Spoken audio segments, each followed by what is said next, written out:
Para santriwan santriwati yang saya cintai, sebelum kita masuk dalam pembahasan belajar bahasa Arab dengan bab yang pertama yaitu bab kalam, kita perlu mengerti tentang perbedaan-perbedaan istilah yang dipakai dalam bahasa Arab. Oke, tadi perbedaan istilah dalam bahasa Indonesia dan bahasa Arab. Yang pertama akan kita kenalkan yang paling dasar, yaitu pertama adalah kalimat. Kalau dalam bahasa Indonesia kita memakai istilah kalimat, maka dalam bahasa Arab itu disebut sebagai kalam. Dimana kita tahu bahwa kalimat dalam bahasa Indonesia terdiri dari beberapa kata. Begitu juga kalam dalam bahasa Arab akan terdiri dari beberapa kalimat. Jadi dalam bahasa Indonesia ketika kita katakan itu kata, maka dalam bahasa Arab kita sebut kalimat atau lafaz. Adapun kata, seperti sudah maklum adanya bahwa kata itu ada kata benda. Kalau dalam bahasa Indonesia kita katakan kata benda, dalam bahasa Arab kita sebut sebagai kalimat isim. Kata kerja dalam bahasa Arab kita sebut dengan kalimat fi'il. Kemudian kita juga nanti akan memakai istilah, kalau dalam bahasa Indonesia subjek, kita dalam bahasa Arab memakai istilah fa'il. Nah, untuk objek kita pakai istilah maf'ul bih. Kemudian untuk ungkapan secara umum disebut qaul. Kita lanjutkan.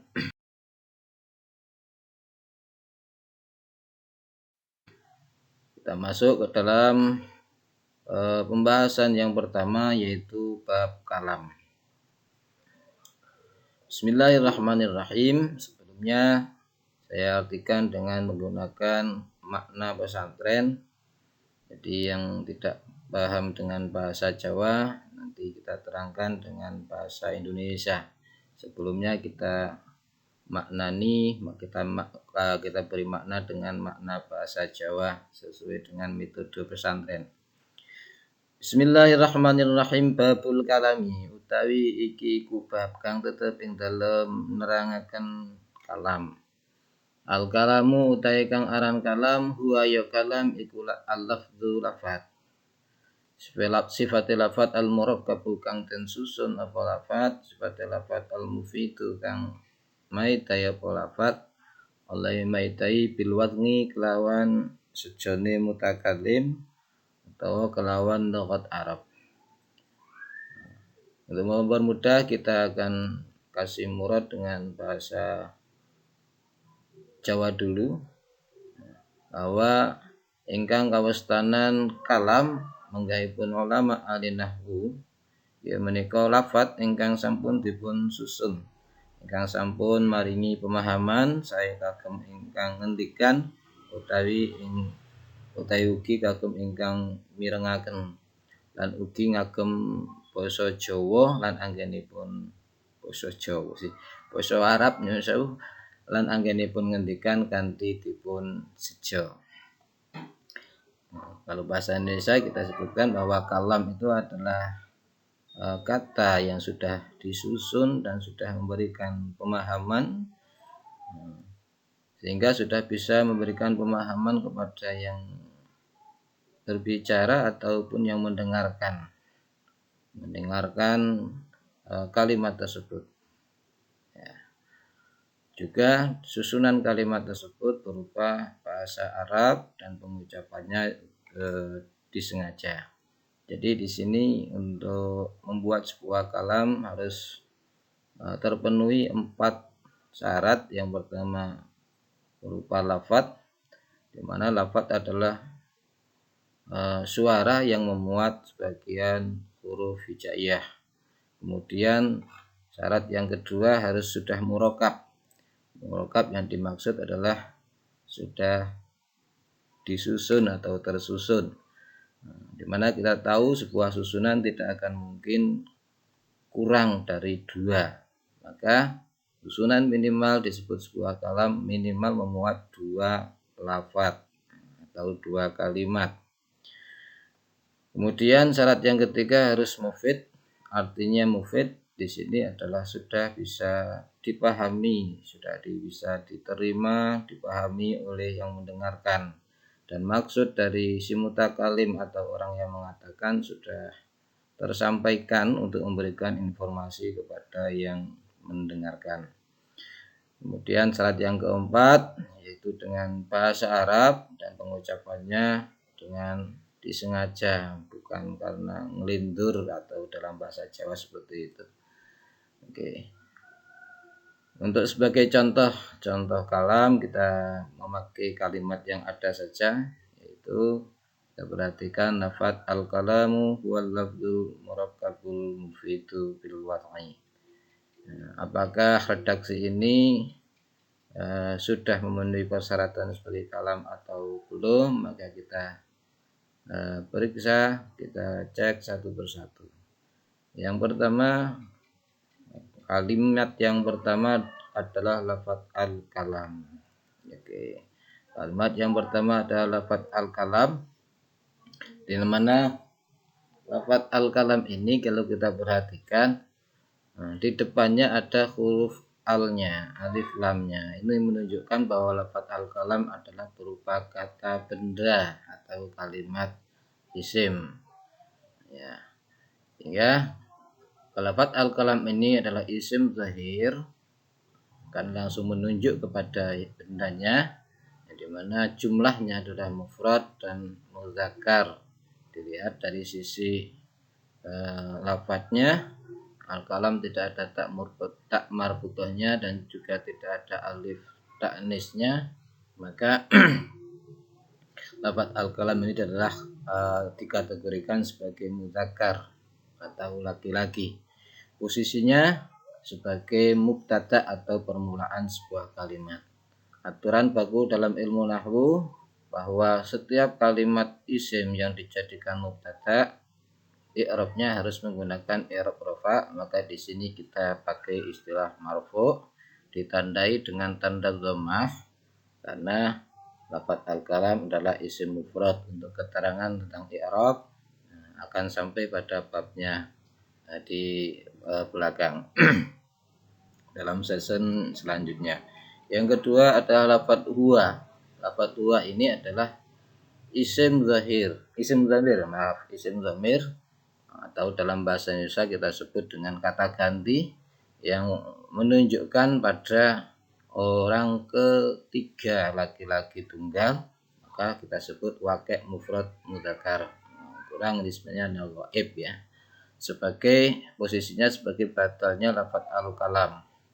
Nah, hukumnya lafadz dua ini mabninya mabni fathah, artinya mabni tidak bisa menerima perubahan.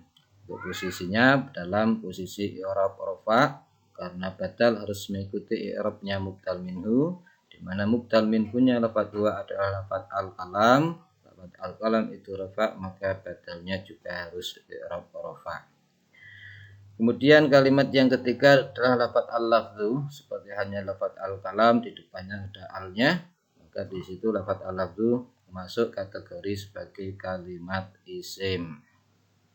Isimnya sama, yaitu isim zahir mufrad mudzakkar. Posisinya dalam hal ini sebagai khobarnya lafadz al-kalamu yang tadi kita terangkan, al-kalamu sebagai mubtada, maka setiap mubtada pasti membutuhkan khobar atau kata yang menjelaskan mubtada tersebut. Nah, hukumnya khobar juga harus dalam posisi i'rab rafa. Lafadz al-lafdzu i'rab rafa'nya ditandai dengan dhammah dikarenakan lafadz al-lafdzu ini adalah isim mufrad atau kata benda bentuk tunggal. Kemudian lafadz al-murakkabu, di situ juga ada lafadz alnya, ada huruf alif lamnya di depan, itu menunjukkan bahwa lafadz al-murakkabu adalah isim zahir.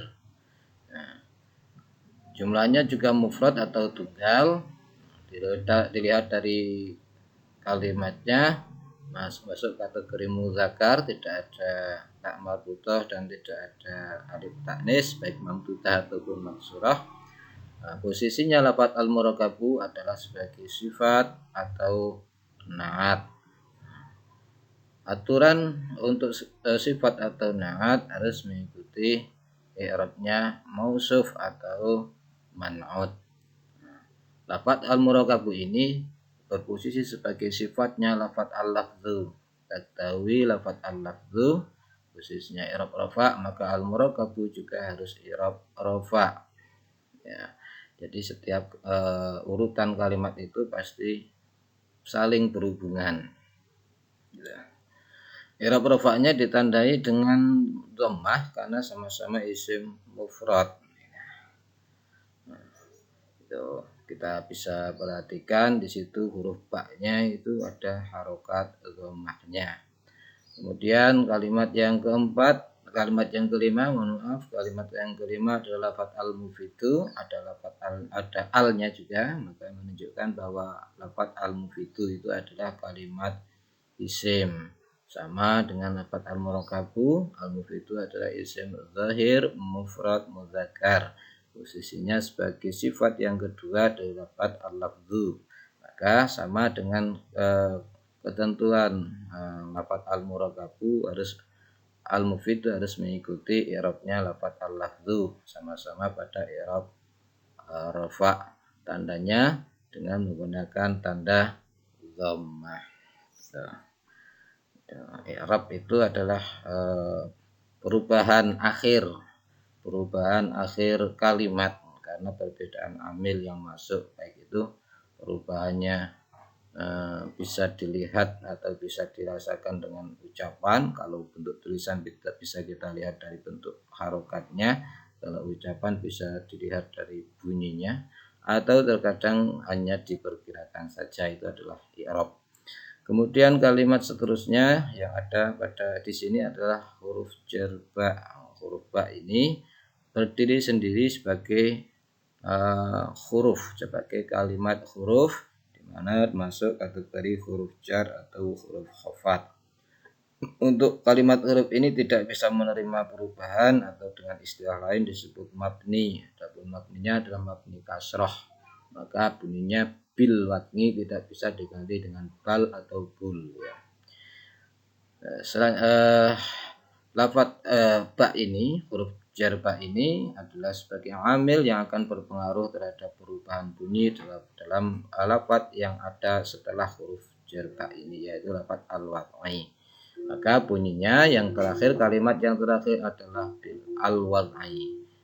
Ini berbeda dengan yang lain. Kalau semuanya yang lain dari lafaz al-lafzu, al-murakabu, al-mufidu itu dengan harokat dhammah, ternyata lafaz al-wad'i di sini dengan menggunakan harokat kasroh karena terpengaruh dengan adanya huruf jar ba yang ada di depannya.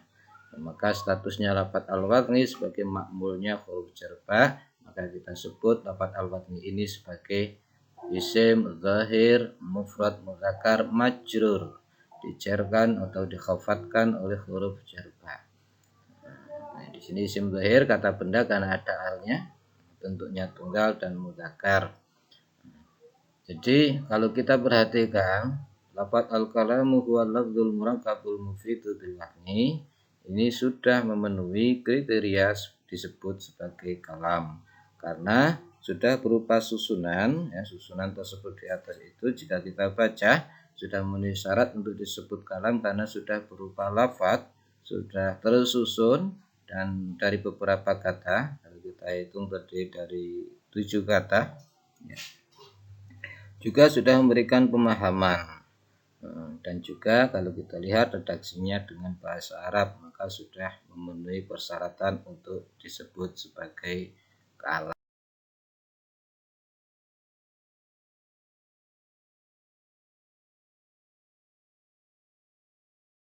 Next, unsur untuk penyusun kalam.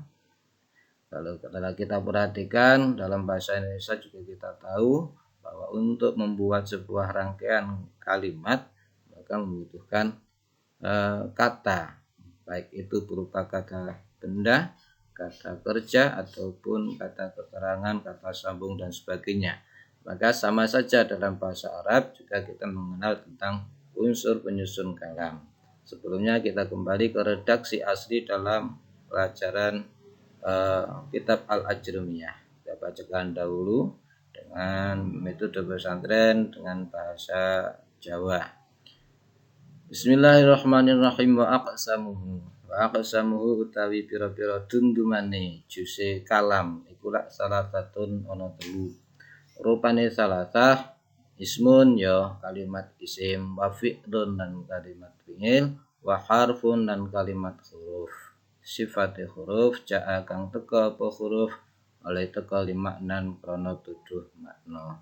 Muradipun bilih ingkang kaginakaken kagem nyusun kalam menika wonten 3 menika kalimat isim, kalimat fi'il, lan kalimat huruf.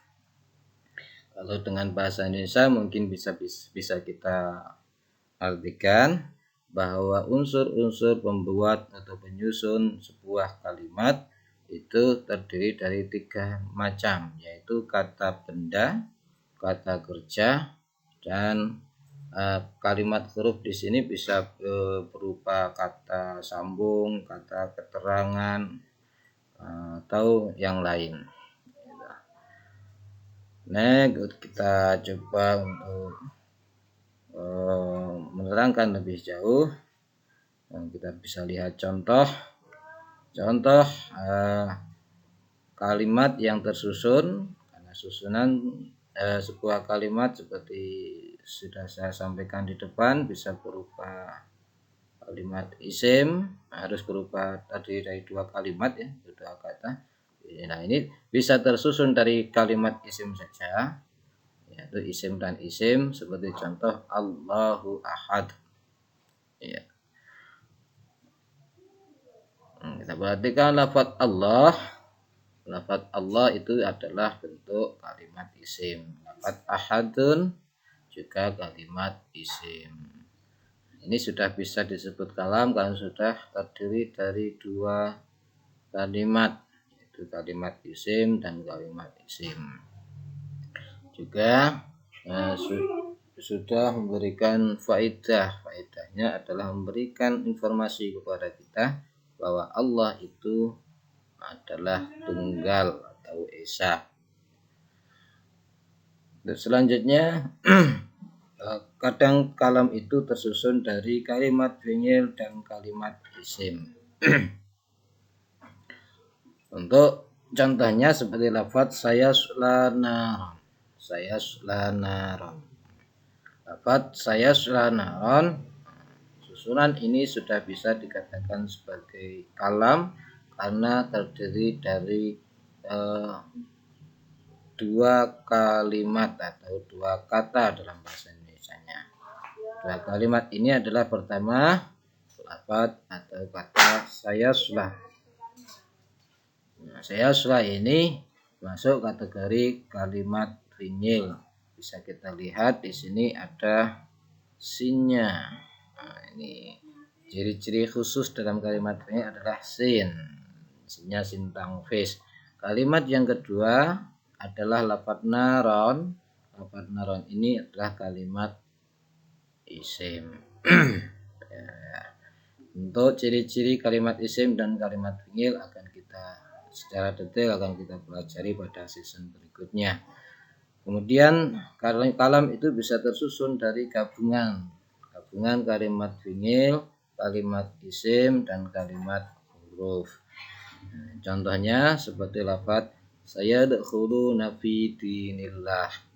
Sayadkhuluna fi dinillah. Lafaz sayadkhuluna fi dinillah terdiri dari 4 kata. Yang pertama sayadkhuluna, ini masuk dalam kategori kalimat fi'il, fi'ilnya fi'il mudhari', dan sin tangfisnya seperti lafaz sayaslani. Kemudian kalimat yang kedua adalah kalimat fi atau kalimat fi ini disebut sebagai kalimat huruf. Ya. Kalau dalam dalam bahasa Indonesia kita sebut sebagai sebagai kata keterangan di dalam. Kemudian kalimat yang ketiga yaitu lafaz di ini lafaz ini bisa diidhofahkan kepada lafaz Allah, maka lafaz ini adalah kalimat isim. Lafaz Allah berposisi sebagai mudhaf ilaih, maka yang mudhaf ilaih ini juga salah satu tanda bahwa kalimat yang bisa menjadi mudhaf ilaih berlaku hukum khafat, maka dia juga kalimat isim. Oke. Jadi untuk lebih jelasnya tentang tanda-tanda kalimat isim, kalimat fi'il, kalimat huruf, untuk ciri-ciri yang spesifik bisa kita pelajari dalam season berikutnya. Untuk sementara itu yang bisa kita sampaikan dalam season pertama ini. Mohon maaf kalau segala kurangan. Jangan lupa untuk selalu mengikuti channel kami untuk bisa mengerti dan bisa paham dengan bahasa Arab, dan mudah-mudahan nanti kita semua bisa menjadi pandai berbahasa Arab, atau paling tidak kita bisa memahami literatur-literatur yang menggunakan tulisan-tulisan dengan bahasa Arab. Demikian dari kami, dari Musalat Ta'limul Huda. Saya tutup. Assalamualaikum warahmatullahi wabarakatuh.